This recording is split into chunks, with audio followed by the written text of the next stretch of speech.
Hello दोस्तों, मैं आपके साथ आपका दोस्त राजीव और स्वागत है आप सबका हमारे चैनल पर आरडी ओकेडी चैंपियन पर। दोस्तों, इस देश के अंदर बहुजन समाज एक ऐसा समाज है जिसने हर जगह पर अपनी पहचान बनाई है।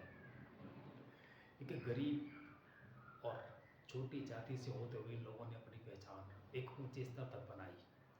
उसमें सबसे पहले हमारे डॉक्टर बाबा साहब अम्बेडकर और उनके बाद बहुत सारे हमारे महापुरुषों सहित महान नेता भी हुए जिन्होंने अपनी पहचान बनाई, और बहुत सारे टीवी कलाकार हुए जिन्होंने टीवी शो से उठते हुए अपनी एक अलग पहचान बनाई, राजनीति के अंदर आए और आज उनका नाम पूरे मान सम्मान और पदक से लिया जाता है।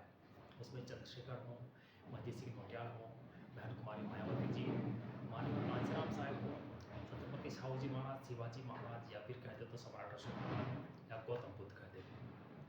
बहुजन समाज के लिए एक बढ़िया नींव रखने वाले बहुजन समाज के जो जन्मदाता रहे हैं, जिन्होंने बहुजन समाज को आगे बढ़ाने का भरसक प्रयास किया, जिन्होंने बहुजन समाज के लोगों को इस समाज में वो मान सम्मान दिलाने का भरसक प्रयास किया जिसके वो हकदार थे। इस देश के अंदर मनवादी नीतियों ने इस देश के अंदर बहुजन समाज के लोगों को कभी अपने बराबर आने का मौका नहीं दिया, लेकिन इस देश के अंदर बहुजन समाज के लोगों ने कभी भी हार नहीं मानी और अडिग रहे और अपने आप को उस स्थान पर पहुंचा दिया जहाँ पर उनको होना चाहिए था। इसका एक जीता जागता उदाहरण हमारे डॉक्टर बाबा साहब अम्बेडकर है, जिन्होंने कभी भी हार नहीं मानी।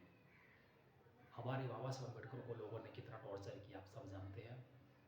किस तरह लोगों ने उनके साथ जातिवाद किया, भेदभाव किया, पढ़ाई में, शिक्षा में, नौकरी में, हर चीज़ में जातिवाद किया, लेकिन उन्होंने कभी हार नहीं मानी। और आज वही बाबा साहब अम्बेडकर हैं। आज उनका नाम पूरी देश दुनिया के अंदर बड़ी शान से लिया जाता है, उनकी मूर्तियाँ बनाई जाती है, मान सम्मान दिया जाता है। 190 से ज़्यादा देश बाबा साहब अम्बेडकर को मान सम्मान देते हैं और वहाँ पर अपने देशों में बाबा साहब अम्बेडकर की मूर्तियाँ स्थापित कर रहे हैं, उनको मान सम्मान दे रहे हैं। वही भारत एक ऐसा देश जहाँ बाबा साहब अम्बेडकर पैदा हुए थे, यहीं पर उन्होंने मान सम्मान पाया और यहीं पर उन्होंने देश का संविधान भी बनाया था।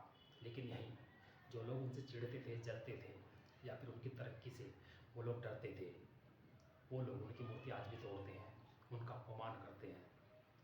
तरह तरह की घटनाएं देश के अंदर देखी जाती है जहाँ पर बाबा साहब का अपमान किया जाता है, उनकी मूर्ति को खंडित किया जाता है, कभी रात के अंधेरों में, तो कभी वो लोग बाबा साहब के अनुयायी बहुजन समाज के लोग उनके साथ में भेदभाव करते हैं, प्रताड़नाएँ करते हैं। लेकिन बहुजन समाज के लोगों ने कभी भी हार नहीं मानी है। आज भी वो उन लोगों का मुंह तोड़ जवाब देने का अपने अंदर एक जो है भाव रखते हैं, अपने अंदर हिम्मत पैदा करने की वो कोशिश भी करते हैं और हिम्मत भी करते हैं कि उन लोगों को मुंह तोड़ जवाब दिया जाए जो बाबा साहब के अनुयायियों को या फिर बाबा साहब के नाम को डुबाने का या उनके नाम को मिटाने का या उनके संविधान को ख़त्म करने का काम कर रहे हैं या फिर सोच रहे हैं। आज देश नहीं, पूरी देश दुनिया के अंदर बाबा साहब के अनुयायियों का मान सम्मान होता है, उनकी पहचान बन रही है। बहुत सारे टीवी शोज़ में, क्रिकेट में, हर चीज़ में आप लोग देखेंगे कि बहुजन समाज के लोग आगे बढ़ रहे हैं, तरक्की कर रहे हैं। उसमें चाहे चंद्रशेखर हो, राजनीति के रूप में मायावती जी हो, मंजीत सिंह नौटियाल हो, अभिषेक जाटव हो, या फिर और भी बहुत सारे लोग हैं, अनगिनत है कह दे तो। क्रिकेट के क्षेत्र में आप लोग देखेंगे सूर्य कुमार यादव या फिर रिंकू सिंह, जिन्होंने अभी हाल ही में एक न्यूजीलैंड के खिलाफ जो सीरीज T20 की चल रही है उसमें उन्होंने एक कैच भी पकड़ा और एक ऐसी पारी खेली जिसमें उन्होंने इंडिया की टीम को यानी जीत दिलाने का काम किया। तो ये बाबा साहब का एक ऐसा उनके अंदर जज्बा भरा हुआ है कि उनको उस स्थान पर खेलने का मौका मिला। लेकिन बहुत सारे विनोद कांबले जैसे लोगों के साथ में जो पूर्व क्रिकेटर रह चुके उनको जातिवाद का सामना करना पड़ा। आज भी जातिवाद देश के अंदर बड़े चरम सीमा पर है, लेकिन आज जातिवादी लोगों को मुँह तोड़ जवाब देने का वक्त है और बहुत सारे लोग इसका जवाब दे भी रहे हैं। और उन लोगों को जवाब देने का वक्त है जो लोग बहुजन समाज के लोगों को नीचे दिखाने का कोशिश करते हैं या फिर टारगेट करके उनके साथ जाते भेदभाव करते हैं या फिर प्रताड़ित करके उनको नीचे दिखाने का कोशिश करते हैं। तो आज उनको थोड़ा जवाब देने का ज़रूरत है और लोग उनको जवाब दे भी रहे हैं।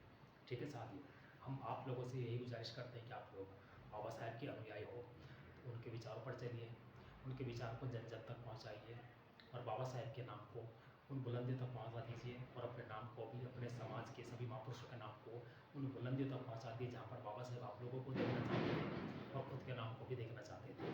तो इस वीडियो को आप ज़्यादा से ज़्यादा शेयर कीजिए अपने सभी दोस्तों तक, सभी सोशल मीडिया प्लेटफॉर्म तक जो भी आप यूज़ करते हैं। जय भीम, जय संविधान।